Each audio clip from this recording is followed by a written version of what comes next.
Merci d'avoir choisi Iwachu Web TV. L'émission, c'est bien sûr Invité d'Iwachu. Et c'est un réel plaisir pour moi de vous retrouver.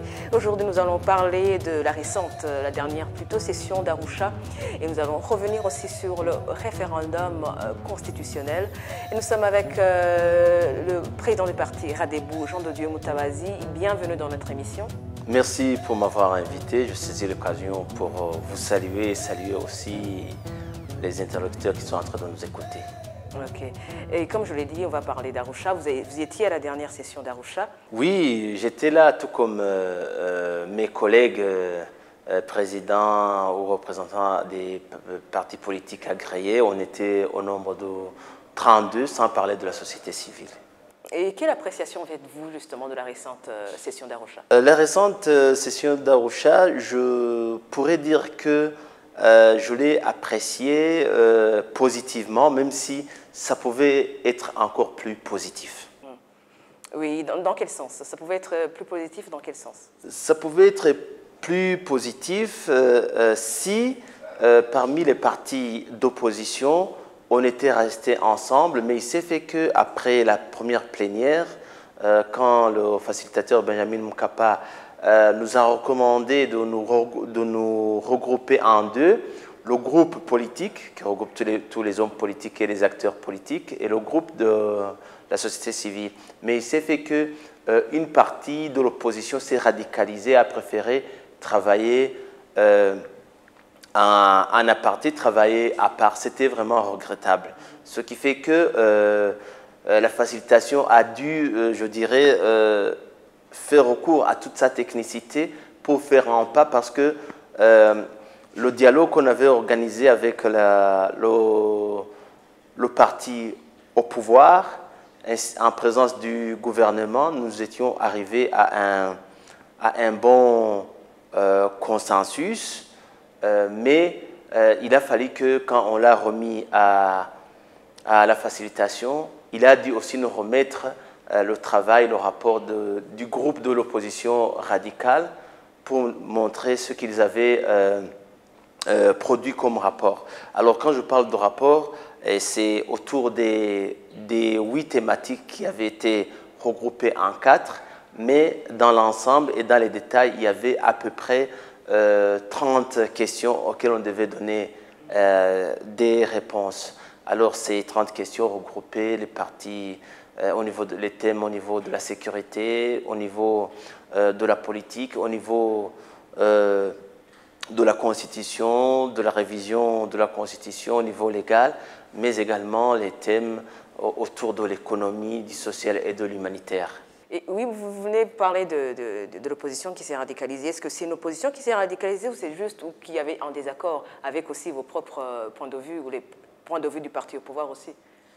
Non, pourquoi est-ce que je dis qu'il y a une partie de l'opposition qui s'est radicalisée? C'est parce que ces partis-là, on avait déjà eu des séances ensemble au mois d'octobre à Gitega, et on était parvenu même à signer une résolution, laquelle résolution on l'avait aussi signée 2 fois et on était ensemble, mais il s'est fait que, arrivé à Arusha, à l'hôtel Ngurdoto, ils se sont radicalisés, ont préféré travailler à part. Et je dis que ça a été un retard parce que, après avoir échangé les 2 documents, le document que nous, au niveau de l'opposition pacifique, démocratique, on avait fait avec le parti au pouvoir, il s'est fait qu'on a dû alors le revoir, le relire pour arriver encore sur un deuxième projet de feuille de route. Et fort heureusement, là où je dis que c'est positif, c'est que au niveau du regard de la facilitation, sur les 30 questions en détail, le facilitateur avait trouvé qu'on partageait les mêmes points de vue sur 19 questions, sur 30, mais après avoir échangé le document, on s'est finalement rendu compte qu'il y avait presque 28 questions sur lesquelles on partageait les points de vue, avec deux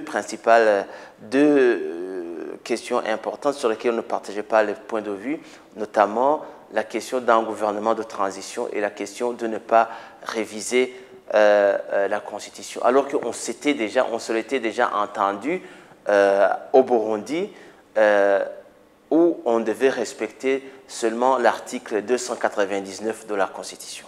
On va parler bien sûr de la révision de la Constitution, mais toujours à Arusha. C'est 2 semaines presque à Arusha et vous revenez sans mesures concrètes ou claires de sortie de crise. Est-ce que finalement ce n'est pas une perte de temps ou aussi une perte de moyens? Je suis partagé. Je suis partagé parce que vous vous souvenez que le facilitateur avait promis que cette dernière session devait avoir lieu à mi-octobre. Mais elle a finalement eu lieu entre le 27 novembre et le 8 décembre. C'était 2 semaines, c'était pour permettre de rapprocher totalement les points de vue pour arriver à un consensus presque total. Alors, nous sommes arrivés à une proposition de feuille de route sur les 28 questions qui avaient requis la convergence, mais malheureusement, là où je dis que ça pouvait être plus positif, on n'a pas pu apposer notre signature. Mais quand même, ce sont des questions sur lesquelles nous nous sommes entendus. C'est déjà bien. Sinon qu'il y ait eu vraiment perte de moyens, celui qui devrait répondre à cette question, ce serait beaucoup plus les Nations Unies qui ont financé cette dernière séance. Sinon, on pouvait, c'était quand même long, 2 semaines, on pouvait faire ça pendant 1 semaine comme on le faisait dans le temps. Et vous partez à Arusha, des politiciens, mais aussi une partie de la société civile. Vous revenez sans toutefois vous entendre. Est-ce que ça ne peut pas renforcer l'idée chez les Burundais que finalement les politiciens visent leurs propres intérêts et non les intérêts de la population? Bien sûr, tous les hommes politiques ne visent pas l'intérêt général et cela est regrettable. Nous l'avons toujours condamné et c'est à la limite très très fatigant. C'est pourquoi on a recommandé à ce que le dialogue interburundais, comme c'est un mode de gouvernance recommandé en politique, que ce n'était plus nécessaire de devoir prendre les billets d'avion, d'aller dans les hôtels luxueux, qu'on pouvait le faire ici au Burundi, à l'image de la commission, la CNDI, qui a pu organiser un dialogue inter-burundais à l'intérieur du Burundi en rencontrant le maximum de gens au niveau de la société civile, au niveau des politiques, au niveau des religieux, et ça a pu donner un bon résultat. Donc pour nous, on ne voit plus vraiment l'opportunité de devoir se déplacer à l'extérieur pour faire un dialogue qui donne un résultat tel qu'on l'a vu. Et pour clôturer avec Arusha, est-ce que cette proposition de ramener le dialogue à Bujumbura, ce n'est pas oublier aussi les craintes des gens qui ont fui le pays, notamment qui sont des politiciens, mais qui sont aussi dans la société civile? Ce n'est pas oublier ces gens qui peuvent aussi avoir des contributions pour ramener la paix au Burundi. Il y en a qui étaient venus, je parlerai de Madame Marina par exemple, je parlerai d'autres, un représentant du RADES, d'autres ont pu se déplacer pour venir à Arusha. Mais, curieusement, il y a d'autres qui ont préféré bouder l'invitation de la facilitation. Pour quelles raisons? Et cela est regrettable et ça nous prouve en fait que certains n'ont pas, je dirais, cherchent quelque chose et son contraire et que ce n'était plus nécessaire de continuer à les attendre parce qu'ils réclamaient un dialogue inclusif, mais quand on leur a donné l'invitation, ils n'ont pas voulu venir. Ça, c'est un débat qu'on pourra continuer une autre fois. Mais parlons maintenant du référendum de la Constitution qui a été lancé récemment par le président de la République, la campagne pour le référendum lancée par le président de la République. Que pensez-vous de ce référendum sur la révision de la Constitution? Pour nous, au niveau du parti Radebou, qui est ici pratiquement de la scission avec le parti Frodebo, signataire de l'accord d'Arusha de 2000, la révision de la Constitution était prévue par le législateur de 2005. On l'avait prévu. on l'avait prévu. On avait signé les accords d'Arusha, on les avait signés en 2000, une partie les avait signés avec des réserves. On était revenu sur ces accords-là en 2004 avant d'avoir l'actuelle constitution qui est en cours de révision. Donc, on était revenu pour discuter, pour voir comment on pouvait transvaser, on pouvait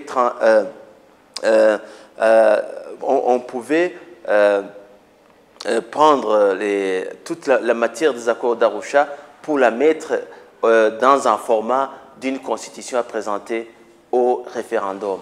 On avait fait des débats, mais c'est regrettable que certaines dispositions étaient dépassées par les événements, étaient dépassées par le temps, et certaines dispositions étaient même mal rédigées. Là, je pense notamment à la disposition concernant les mandats. Il y avait des dispositions qui étaient contradictoires. Une disait que le mandat du président de la République,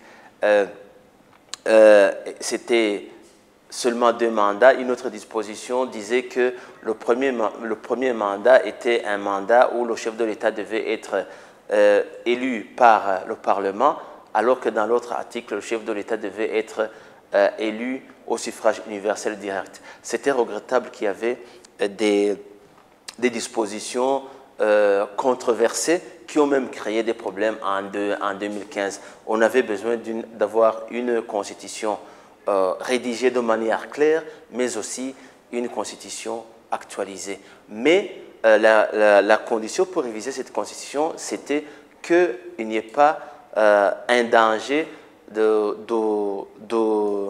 d'enfreindre à l'unité nationale. Alors, or, cette condition qui était prévue dans l'article 299 dont je parlais, elle était remplie. Donc, c'est un avantage d'avoir une constitution claire et actualisée. C'est pourquoi, pour nous, au parti Radebou, nous soutenons cette révision. Et ce n'est pas la première fois, nous l'avons toujours soutenue. Mais vous parlez justement de ne pas mettre en danger l'unité des Burundais.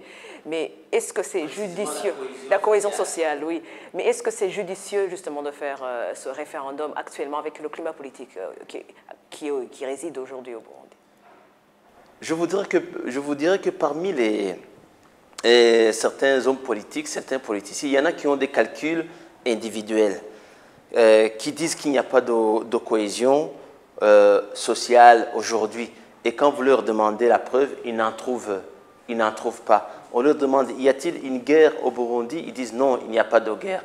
Alors comment mesurer s'il y a cohésion ou s'il n'y a pas cohésion? Pour nous, alors,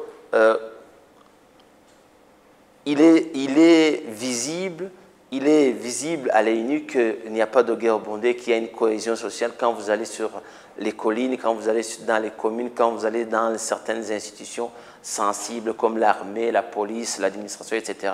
On voit que les Hutus, les Tutsis, les gens du nord, du sud, de l'est, de l'ouest et du centre cohabitent pacifiquement sur les collines et dans les différentes institutions. C'est ça la cohésion dont on parlait.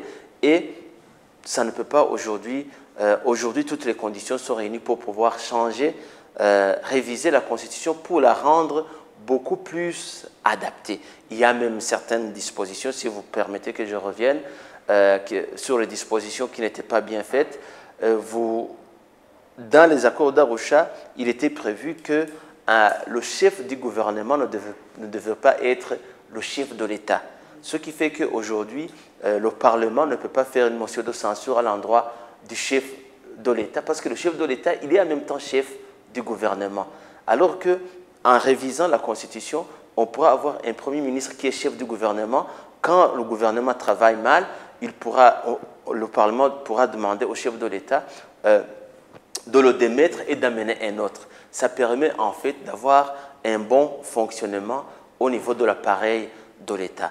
Tout comme certaines dispositions qui ne permettaient pas au Parlement de bien fonctionner, notamment la minorité de blocage, où les perdants des élections ont les mêmes pouvoirs que les gagnants des élections. Cela a un impact négatif sur la mise en œuvre d'un programme qui a gagné. Ce qui fait que alors les dispositions concernant les voies nécessaires pour voter les lois devaient être révisées pour ne pas donner la force aux perdants des élections. Mais finalement, en même temps, vous dites que le président peut avoir aussi la position de démettre un Premier ministre. Est-ce que ça ne lui donne pas, avec tout son gouvernement, est-ce que ça ne lui donne pas justement finalement aussi les pleins pouvoirs de décider qui il veut mettre là ou qui il veut voir partir? Non, c'est sur demande du Parlement. Donc, et même à regarder d'auprès, la superstructure sera mieux arrangée qu'avant. Mais vous vous souviendrez que même au moment de la négociation des accords d'Arusha, on avait aussi des premiers ministres, ce n'est pas la première fois. Même Sundadei, on avait un premier ministre, même avec le putsch qui a suivi en 1996. Il y avait un Premier ministre, ce n'est pas la première fois qu'on aura un Premier ministre, et ce n'est même pas la première fois qu'on aura aussi un vice-président. Vous vous souvenez? Donc, c'est un réarrangement qui permet un meilleur fonctionnement de l'appareil de la superstructure. Ou bien qui peut arranger aussi le président de la République, qui peut aussi lui permettre peut-être d'avoir des mandats à vie.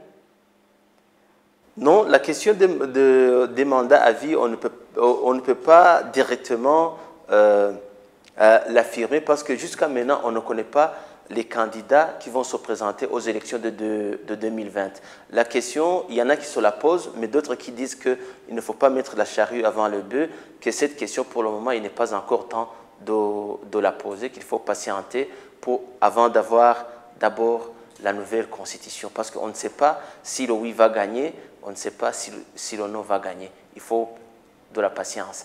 Oui, comme ça, vers 2019, avant les élections, les différentes formations politiques qui vont compétir au niveau de l'élection présidentielle vont organiser leur congrès. Donc cette question, elle est encore prématurée pour le moment. Bon, mais avant de clôturer cette émission, vous appelez les militants du Radébou et les Burundais à voter oui pour le référendum? Naturellement, parce que aujourd'hui, plusieurs arguments, des arguments beaucoup plus forts, militent pour la révision de la Constitution et ça sera même pour l'intérêt de tout le monde. Et ceux qui sont opposés, ils se rendront compte que nous avions raison. L'exemple que je peux vous donner tout simplement, c'est parce que ceux qui disent aujourd'hui qu'ils sont opposés à la révision de la Constitution actuelle, ils n'ont même pas, ils disent qu'il ne faut pas toucher à l'actuelle Constitution, mais ils ne l'ont pas voté en 2005. Je ne sais pas. Donc l'avenir a donné raison. L'avenir a donné raison à ceux qui ont voté oui en 2005, et c'est pourquoi nous prédisons que l'avenir donnera aussi raison à ceux qui vont voter oui en 2017. Disons que l'avenir nous le dira. Jean de Dieu Mutawazi, merci d'avoir répondu à notre invitation. Merci aussi Emeline, et merci aussi à ceux qui sont en train de nous écouter. Et voilà, c'était l'émission, bien sûr, invité d'Iwachu. Nous allons bien sûr parler de la récente session d'Arusha et du référendum constitutionnel. Je vous remercie de nous avoir suivis. Je vous souhaite mes meilleurs voeux pour l'année 2018. Et pour la prochaine émission, ce sera bien sûr l'année qui vient, en 2018. Et passer un agréable moment, bien sûr, avec Iwachu Web TV.